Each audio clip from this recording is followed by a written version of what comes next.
like most artists, I think I began as a child and was always enthralled by the process of work and creating things and color and form. Until I was with my children and no longer studying and working, I could only really create something every, 2 or 3 pieces a year. But I was more devoted and earnest after my second child turned about 1 year old.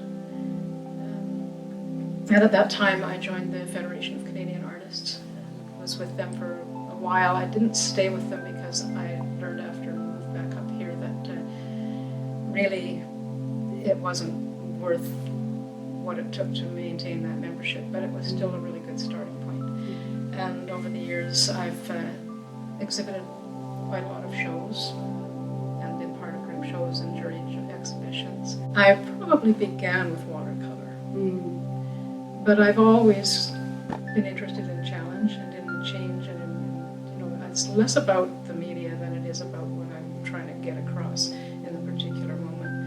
And so I draw and I do computer images and I do the woven watercolors and even a little bit of acrylic work. I might explore that more later. And the photography.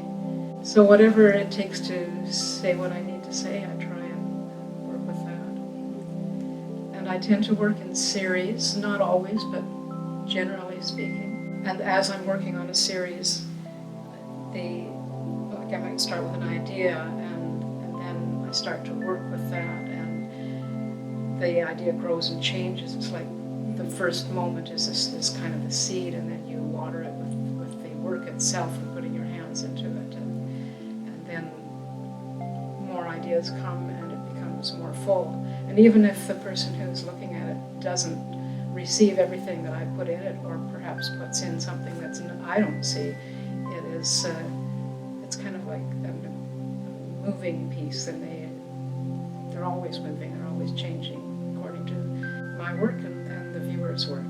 You said in your email to me about the photos, images are worked in Photoshop to challenge the eye and the mind, to give us the chance to rethink, re-see what we take for granted.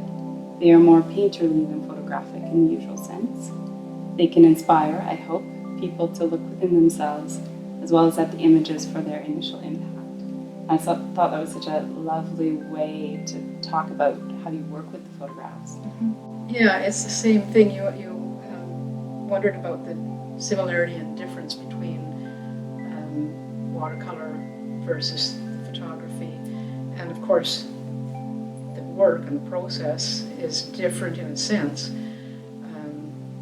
With the photography, you have that kind of wonderful immediate first impact. Oh, I took a picture and there it is, I can see it right away, especially with the digital means. But I still have to work through that and put it together and sift and sort and choose and rework the piece, which is what I do with woven work or with the watercolor or any medium that I'm exploring at the time. So we're meeting you here in your beautiful studio, which is just spectacular. I'm curious about how space and setting impacts your creative process. I tend to work with what's familiar. Because, I don't know, I guess I intuitively am able to draw from that. So definitely where I live, the beauty of this part of the world, or an idea that is important to me, is going to help me to produce something that I think is valid and meaningful for myself and hopefully for other people too. Like if you ask me to paint a picture of an Arizona desert, I don't think I'd do a very good job because I just don't know it. So in that sense, the setting is really important, although it doesn't always express itself in the sense that I can work with abstractions or non-objective work that doesn't directly result from the landscape here, but it's still an undercurrent, I think, wherever I am. And setting this place, I'm a person who tends to feel most at ease on my own. I work better on my own. I don't feel comfortable in groups, even though the work of others is really inspiring to me.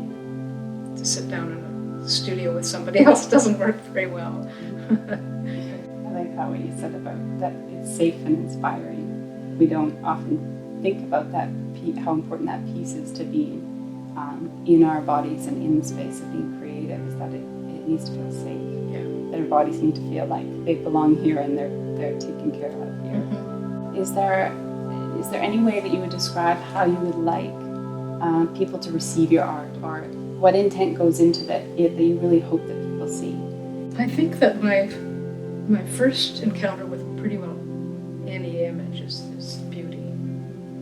I just want to bring that in. You know, the world is a pretty tough place, and there's a lot going on right now that it's really hard. And to bring people to the place where they can just see something and feel, you know, relax a sigh that yes, this is beautiful, and there is beauty in the world, and it's worth aspiring to. That's my starting place for pretty well everything. Even if I am working with a series that I want to give people an opportunity to challenge themselves, I still want to start with that beauty.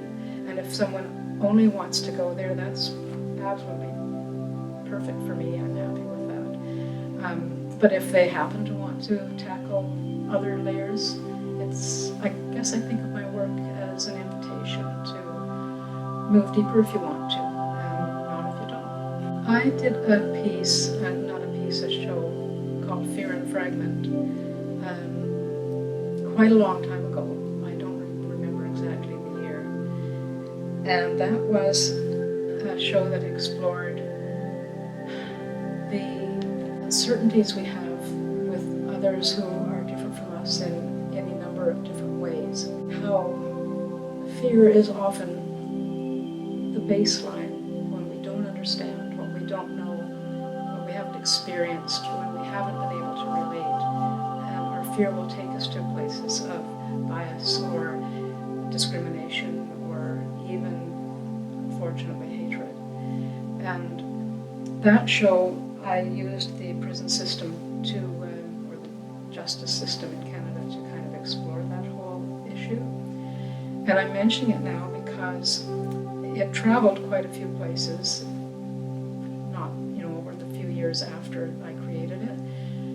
And now I'm going to put it online. So I am mentioning it so that, hopefully within the next month or so,